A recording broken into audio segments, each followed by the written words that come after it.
Hi, and welcome to Blue Alpine TV. This is a bit of a special episode. In this episode, we will see how my friend is setting up his Ledger hardware wallet. And in the third episode, you will see how to send Litecoin from an exchange to the hardware wallet. So stay tuned. Yes. So I went for this guy. Yeah, Ledger Nano S. Exactly, yes. Okay, so when it comes to wallets, there are multiple options. You can have paper wallets, you can have hardware wallets, you can put them in a cold storage. In my opinion, hardware wallets are the most convenient. Yep. They are quite secure and they are quite easy to set up. And once they are set up, you can basically send multiple types of coins to the same hardware wallet. So why did you decide to go with the Ledger hardware wallet and not with an alternative, let's say? So in terms of hardware wallets versus paper wallets, it's pretty simple. I'm not great at keeping paper. Yeah. My organizational skills, I think, are better in terms of figuring out where to keep files on a computer rather than any paper wallets. So while paper wallets sound quite secure because you're printing off or you're writing down your wallet address and so on, I don't think it makes sense it's hard to scale. Let's put it that way. So then in terms of the different hardware wallets, I basically went with what most of my friends use, which is the Ledger wallet. And it looks like a very solid company. It supports quite a lot of cryptos. And they just recently got another $75 million in funding. So it seems like a good product in that way. Yeah, exactly. We already talked about it yesterday, I think in yesterday's episode, about the 75 million. So what Ledger is trying to do is also get into bigger financial institutions. So obviously banks and insurance companies will need solutions to store cryptocurrencies as well. And Ledger is looking into that as well. However, in the consumer market, I would say Ledger and maybe Trezor are the two big ones. And as far as I know, Ledger supports, like you said, a bit more in terms of the types of cryptocurrencies, and Trezor supports a bit less. Technically, they function in the same way, so it's quite simple. But yeah, let's get started with setting up your Ledger. Perfect. So it came with so it comes looking like a normal USB stick, right? Exactly. With a micro USB port on one side. So let me grab the cable. So to start setting it up, I'll just connect it to my laptop. Basically, yes. I think there is also an instruction panel there as well. Yes, but what you will need, Apple product. I'm very impressed. Exactly. With packaging. Because when you're setting it up, you not only will set up your Ledger wallet, you at the same time will also write down seed words, which I think is 24, 25, I'm not sure, 24 words? 24, yeah. Yeah, 24 words. Yeah. So this is the recovery seed. What this basically does is, should your Ledger Nano S get destroyed or not work anymore because of any kind of reason, you can use those seeds, those 24 seeds in that order to recover your private keys, which is the keys to your cryptocurrencies. Yes. So it's super important that you save both of these things separately and in a safe and secure way. Okay. So should I share my screen to set it up, or how should we? Yeah, I think that makes sense. We could work with that, yeah. Because what you will do is once you plugged in your Ledger, you will have to, I think, open or download a Chrome application. So how Ledger works is by giving the user kind of a Chrome extension or a Chrome application, and you set up basically every part of the Ledger you set up by with this Chrome application. Yes. And so I switched back to my camera quickly to show this to people. So basically I plugged it in and it now tells me to press both buttons to initiate it. Yeah, exactly. It has two buttons. So that's a bit uncommon for USB sticks, that it has buttons, first of all. And it has two buttons. You can press them both at the same time to confirm certain things, or you can press either the left or the right one, depending on where you want to switch in the menu. Perfect. It seems very Tamagotchi-like. Yes. But it seems to work quite well. Yes. Now I press them again and it asks me to configure. So I want to configure it as a new device. I accept this. Exactly. And then you press only the right one for the confirm one, or like to accept it. Now you have to define a PIN code. Now the PIN code is different from your private keys or anything. The PIN code is something you will need when you plug in your ledger. You will have to enter some kind of PIN code. Obviously here, don't use birth dates or like the name of your dog or something. Use a number combination that you can remember and that makes sense for you.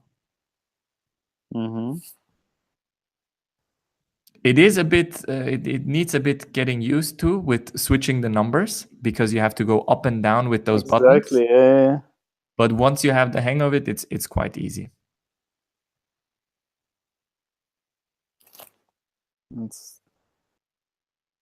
My suggestion is to use at least, I would say, 5 characters or 5 numbers. I think you can set up to 9 or 8. So basically, the way you confirm something is by pushing both buttons and then you go up and down. Yeah, exactly. As you said, it's exactly that. It takes a little bit of getting used to, but then once you got the hang of it, exactly, it works. Oh, it works quite well. So now it tells me to write down my recovery phrase. So you have the seed paper next to you. Yep.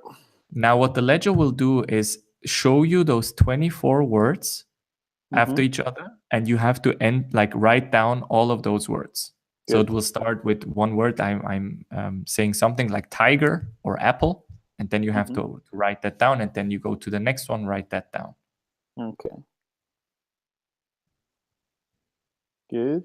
The first word is done. Oops. Second word.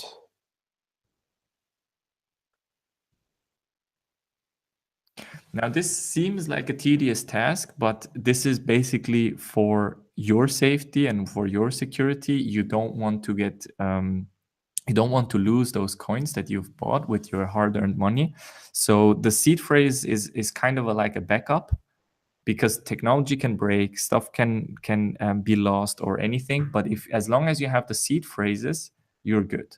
So it's quite important. Keep hearing those horror stories of people losing a bunch of coins of any types. Yeah.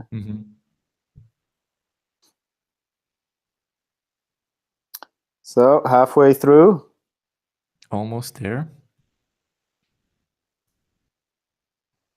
We need some elevator music, some. Well, you can speed up this part of the video, I guess. Yeah, we can speed it up later. What is also interesting is the seed phrases are not connected to each other, so it's totally random. Those are small words, so it's, I think, a couple of letter words. They make sense by themselves, but they don't make sense in a group. So it's not like a story or something. It's not related in any way, which makes the entire guessing part and the cracking part of those codes quite difficult. So it's more of a word combination that's randomly been generated by the ledger. So you're writing down those randomly generated words. Yes, word number 17, 18.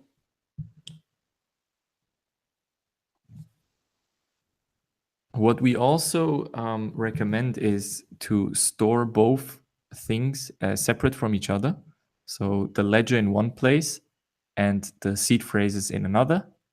That way, if one gets stolen or broken, or I don't know what happened, then you have the other one still as a backup. So in terms of recovering from an issue, so if say my ledger explodes, and I still have my recovery phrases or phrase, do I just buy another ledger and then add those to it, and I will recover my coins?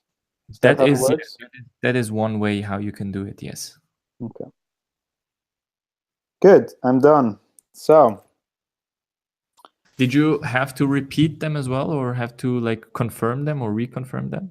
Yes. Now this is quite neat the way it does it. So basically now it asks you random words, right? So what's word number 10? Yeah, exactly. So it double checks whether you wrote them down correctly. And then you cycle through them. Now word number 4. I'm very impressed with this. Nicely thought through. So now it's processing. So I'm done here. Your device is now ready. Yes, we're good to go. So now I'm able to select and run through the different menus on the ledger. Exactly. Okay. I think you already have some applications installed there. So Bitcoin is definitely on there. I saw it. Ethereum is on there. I'm not sure whether Litecoin is set up. It's not set up, no.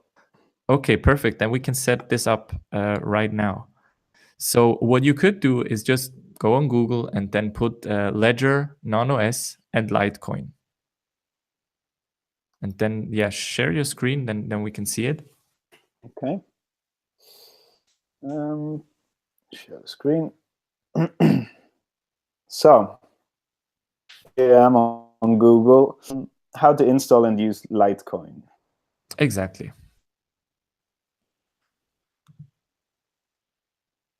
So what it tells you is to go with your Chrome browser, and you need to use Chrome because, like I said, it's a Chrome extension. You go to the URL and then you install that part, that application on Chrome. Exactly. So it says Ledger Wallet Bitcoin, but with using that, you can basically install different applications on there. Good. So I started this application now. So to begin, connect and unlock your Ledger wallet. So it might ask you for a PIN code. Should I reconnect it? Yeah, that's possible. Sometimes, yeah, if you open the application before, it doesn't really recognize it. So you can plug it out. And you don't have to eject it out. Some because I mean nobody does that, but yeah, USB sticks should be ejected normally. But in Ledger's case, it's not a USB stick per se, so you don't have to eject it. Exactly, it's not a storage device, right? So yes, that's the difference. Yeah. Okay, so I've unlocked my Ledger now. Let's see what it does here. Oh, now I have to probably add the PIN. Exactly. So I selected Bitcoin now, right? So yeah, you can say Bitcoin there. It doesn't really matter. I guess it was too quick here. Quickly switch to the other tab. So install the Litecoin application on your device via the Ledger Manager. So what you don't have yet is the Ledger Manager. So that's an additional. Correct. So what you just downloaded is the Bitcoin part, so the Bitcoin application part. So now you need the Ledger Manager in order to download the different cryptocurrency applications onto your ledger. Okay, and this is another Google Chrome extension. Exactly. So everything works with Google Chrome, basically. And now I can launch this app as well. As you can see, it's really quick and easy to get the application sorted. Let's launch it. I obviously jinxed it now. And here we go. Yeah, this is your Bitcoin wallet. So let's say if you've bought on a Bitcoin on Coinbase, you can basically send the Bitcoins to this wallet by looking at, I think, receive. There you will see the address as well.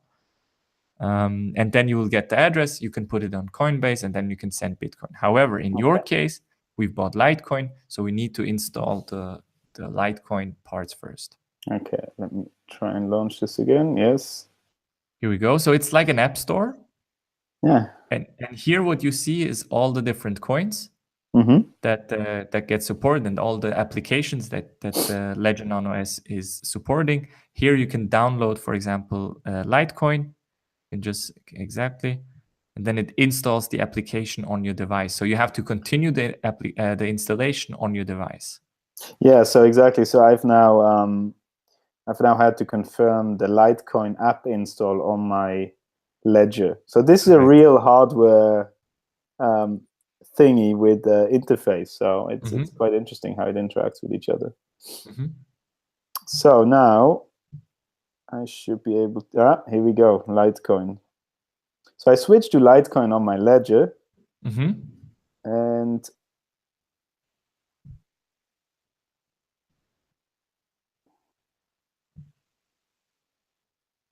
so if we're going to, yeah, so the screen that you're seeing right now, you have to reconnect it with the pin again. Let's just plug it out, plug it back in, because now I've added the app. So adding the pin code again. Every time you add it, you're a bit faster in terms of entering the pin. Good. Pin is in. And now I open Litecoin on my Ledger wallet. Correct. Okay. Now it kicked you out of the manager one again. If you jump back to the Ledger site, to the Ledger page, to the FAQ page there, I think it explains the next steps as well. Okay. Was that before? Yeah, here we go. Click on the green. Yeah, confirm the installation. Quit the Ledger Manager.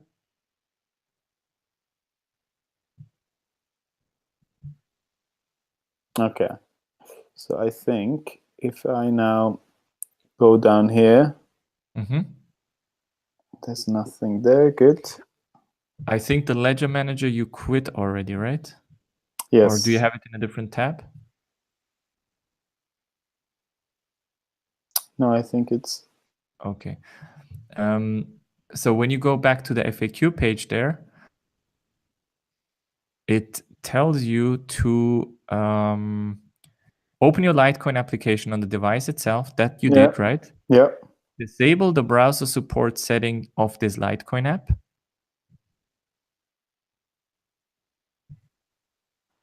So you are in the Ledger right now, in the Litecoin application. Into settings.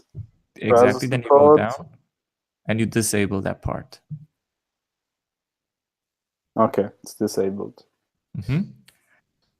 And then on a Nano S, which you are, scroll with the right button to find the settings, browser support. That you disable that. Launch the Bitcoin Chrome app on Chrome on your computer.